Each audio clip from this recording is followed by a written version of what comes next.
What does WTA stand to lose after pulling out of China?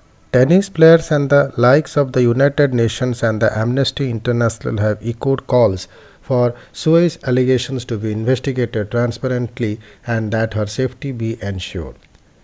Late on Wednesday, a month after former world number one doubles player Peng Shuai went missing, the Women's Tennis Association decided to withdraw from all activities in China. The two-time Grand Slam champion had posted on social media the allegations of being sexually assaulted by former Chinese Vice Premier Zhang Gaoli. However, the post was deleted almost immediately and internet searched regarding Shuai and also tennis were blocked in the country. There has been speculation about Peng's whereabouts and safety ever since. Tennis players and the likes of the United Nations and Amnesty International have echoed calls for Shuai's allegations to be investigated transparently and that her safety be ensured. The WTA, though, has now decided to pull the plug on its operations in China, becoming the first sporting body to take the step in the East Asian country. With the full support of the WTA Board of Directors, I am announcing the immediate suspension of all WTA tournaments in China, including Hong Kong, WTA Chief Steve Minnon said in a statement. What is at stake for the WTA? China offers a strong market for any sport.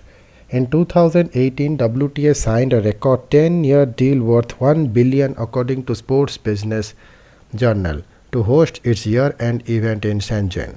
In the 2019 calendar year, the last season before the pandemic wreaked havoc on the schedule, the WTA had 10 events in China with a total prize of $31,33,118. The body will now have to relocate those 10 tournaments to other venues which may or may not be able to offer the same prize money. Has the ATP done anything in the Peng case yet? Players from the Men's Association have applauded the WTA's move, but the body itself has done much beyond issue a statement a few weeks ago calling for fair and transparent investigation into Shuai's claim. Like the WTA, the ATP has significant business interest in China, perhaps of greater monetary value.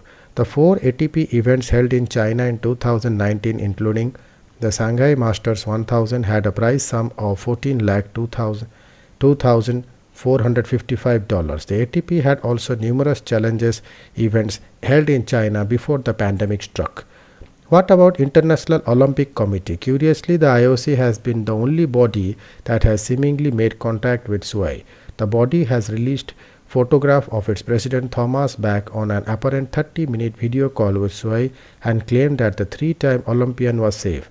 Footage of the actual call was not released and the WTA was not convinced about Shuai's safety. Shortly before IOC's alleged video call, the body opted not to take any action onto Shuai's disappearance, telling CNN, "Experience shows that quiet diplomacy offers the best opportunity to find a solution for questions of such nature."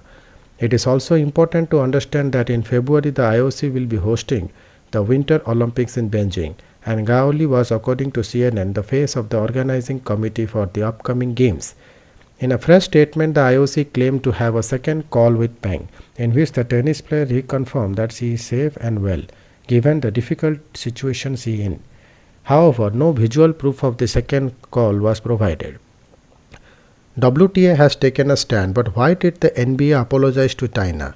In 2019, amid protest in Hong Kong, former Houston Rockets general manager Darlie Morey tweeted in favor of the protesters who were fighting for freedom. Immediately, the post was deleted, but the Rockets started to lose sponsors and team merchandise was no longer up for purchase in China.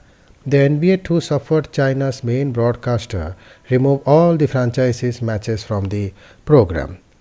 The NBA has raked in billions from China starting from 2019 deal it struck to stream games in the country for 5 years.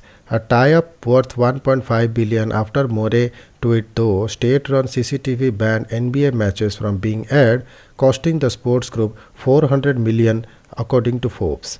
Money issued an apology to China, which LeBron James, who is generally vocal against human rights atrocities, sided with.